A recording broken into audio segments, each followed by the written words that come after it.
আসসালামু আলাইকুম everyone. Happy food journey থেকে সবাইকে স্বাগত জানাচ্ছি। আজ আমি আপনাদের জন্য নিয়ে এসেছি দুর্দান্ত স্বাদের ব্রয়লার মুরগির একটি রেসিপি। আমি গ্যারান্টি দিয়ে বলতে পারি, ব্রয়লার মুরগি এভাবে রান্না করলে সবাই আপনার রান্নার ফ্যান হয়ে যাবে। চলুন এবার মূল রান্নায় যাওয়া যাক। এখানে আমি 1.5 কেজি ওজনের একটি মুরগি নিয়েছি। প্রথমে মুরগিটাকে ছোট টুকরো করে কেটে নিব। তারপর ভালো করে ধুয়ে এতে 1 চা চামচ দিয়ে দেব আদা বাটা, 1 চা চামচ রসুন বাটা, স্বাদ মতো লবণ, অল্প কিছু হলুদ গুঁড়ো ও অল্প কিছু মরিচ গুঁড়ো দিয়ে ভালো করে মেখে নিয়ে 20 মিনিট মেরিনেট করে নেব। তাড়া থাকলে 10 মিনিট করলেও চলবে। তারপর কড়াইতে তেল দিয়ে দিব। তেল গরম হলেই দিয়ে দিব 2 কাপ পরিমাণে পেঁয়াজ কুচি আর 4-5টি এলাচ থেতো করে নিয়েছি, 2টো তেজপাতা, 3-4 টুকরো দারচিনি দিয়ে পেঁয়াজ লাল করে ভেজে নিব।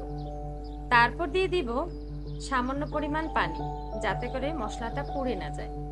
দিয়ে দিব 3-4 চামচ উঁচু করে আদা বাটা, 2 চা চামচ রসুন বাটা, 1 চা চামচ জিরা বাটা, লবণ স্বাদ মতো।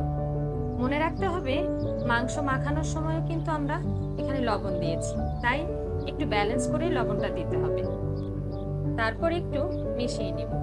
মিশিয়ে নিয়ে দিয়ে দিব 1 চা চামচ হলুদ গুঁড়ো, 2 চা চামচ মরিচ গুঁড়ো, 2 চা চামচ ধনিয়া গুঁড়ো দিয়ে মশলাগুলো ভালো করে কষিয়ে নিব। এমনভাবে কষাবো যেমন মশলা থেকে তেল বেরিয়ে আসে। তারপর কষানো মশলার মধ্যে দিয়ে দিব মাখানো মাংস দিয়ে মশলার মধ্যে কিছুক্ষণ ভেজে নিব। তারপর মাখানো মাংসের পাত্রটা সামান্য পানি দিয়ে ধুয়ে ওই পানিটা ভাজা মাংসে দিয়ে দিব।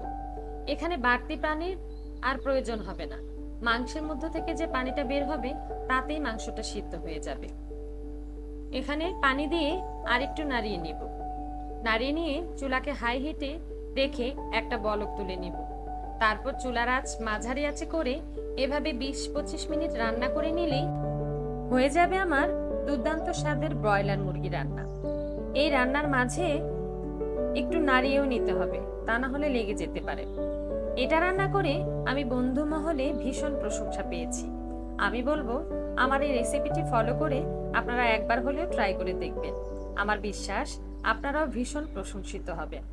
আমাকে কমেন্ট করে জানাবেন আপনাদের কাছে রেসিপিটা কেমন লেগেছে।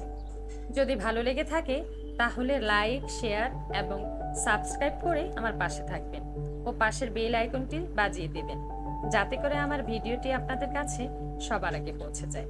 আজকের মতো এখানেই শেষ করছি। আল্লাহ হাফিজ।